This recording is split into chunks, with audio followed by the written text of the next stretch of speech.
وقالت اليهود ليست النصارى على شيء وقالت النصارى ليست اليهود على شيء وهم يتلون الكتاب كذلك قال الذين لا يعلمون مثل قولهم فالله يحكم بينهم يوم القيامة فيما كانوا فيه يختلفون ومن أظلم ممن منع مساجد الله أن يذكر فيها اسمه وسعى في خرابها أولئك ما كان لهم أن يدخلوها إلا خائفين لهم في الدنيا خزي ولهم في الآخرة عذاب عظيم.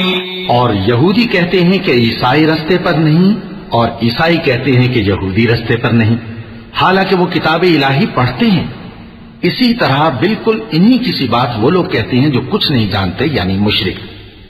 تو جس بات میں یہ لوگ اختلاف کر رہے ہیں اللہ قیامت کے دن اس کا ان میں فیصلہ کر دے گا. اور اس سے بڑھ کر ظالم کون جو اللہ کی مسجدوں میں اللہ کے نام کا ذکر کیے جانے کو منع کرے اور ان کی ویرانی کے لیے کوشش کرے. ان لوگوں کو کچھ حق نہیں کہ ان مسجدوں میں داخل ہوں مگر ڈرتے ہوئے. ان کے لیے دنیا میں رسوائی ہے اور آخرت میں بڑا عذاب.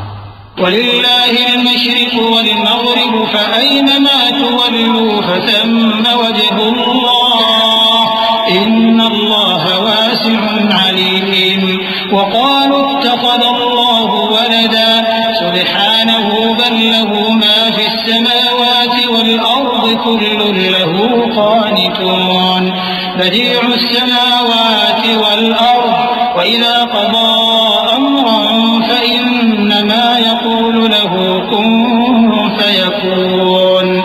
اور مشرق اور مغرب سب اللہ ہی کا ہے، تو جدھر بھی تم رخ کرو ادھر ہی اللہ کی ذات ہے. بے شک اللہ صاحب وسعت ہے، باخبر ہے. اور یہ لوگ اس بات کے قائل ہیں کہ اللہ اولاد رکھتا ہے. نہیں، وہ پاک ہے، بلکہ جو کچھ آسمانوں اور زمین میں ہے سب اسی کا ہے اور سب اس کے فرما بردار ہیں. وہی آسمانوں اور زمین کا پیدا کرنے والا ہے، اور جب کوئی کام کرنا چاہتا ہے تو اس کو ارشاد فرما دیتا ہے کہ ہو جا، تو وہ ہو جاتا ہے.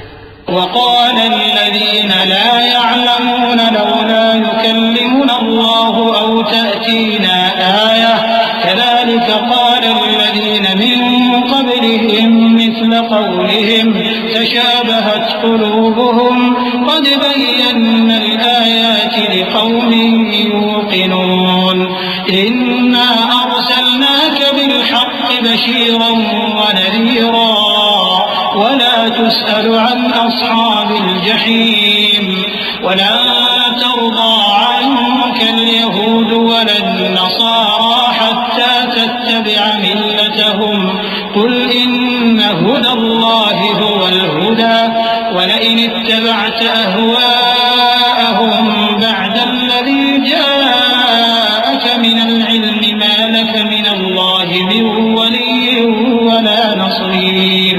اور جو لوگ کچھ نہیں جانتے یعنی مشرک وہ کہتے ہیں کہ اللہ ہم سے کلام کیوں نہیں کرتا یا ہمارے پاس کوئی نشانی کیوں نہیں آتی. اسی طرح جو لوگ ان سے پہلے تھے وہ بھی انہی کسی باتیں کیا کرتے تھے. ان لوگوں کے دل آپس میں ملتے جلتے ہیں. جو لوگ صاحب یقین ہیں ان کے سمجھانے کے لیے ہم نے نشانیاں بیان کر دی ہیں. اے پیغمبر، ہم نے تم کو سچائی کے ساتھ خوشخبری سنانے والا اور ڈرانے والا بنا کر بھیجا ہے. اور اہل دوزخ کے بارے میں تم سے کچھ پرسش نہیں ہوگی، اور تم سے نہ تو یہودی کبھی خوش ہوں گے اور نہ عیسائی، یہاں تک کہ ان کے مذہب کی پیروی اختیار کر لو. ان سے کہہ دو کہ اللہ کی ہدایت یعنی دین اسلام ہی ہدایت ہے. اور اے پیغمبر، اگر تم اپنے پاس علم یعنی وحی الہی کے آ جانے پر بھی ان کی خواہشوں پر چلو گے تو تم کو اللہ کی پکڑ سے بچانے والا نہ کوئی دوست ہوگا نہ کوئی مددگار. الذين آتيناهم الكتاب يتلونه حق تلاوته أولئك يؤمنون به ومن يكفر به فأولئك هم الخاسرون. جن لوگوں کو ہم نے کتاب عنایت کی ہے وہ اس کو ایسا پڑھتے ہیں جیسا اس کے پڑھنے کا حق ہے، یہی لوگ اس پر ایمان رکھتے ہیں، اور جو اس کو نہیں مانتے وہی خسارہ پانے والے ہیں۔ اللہ اللہ اللہ اللہ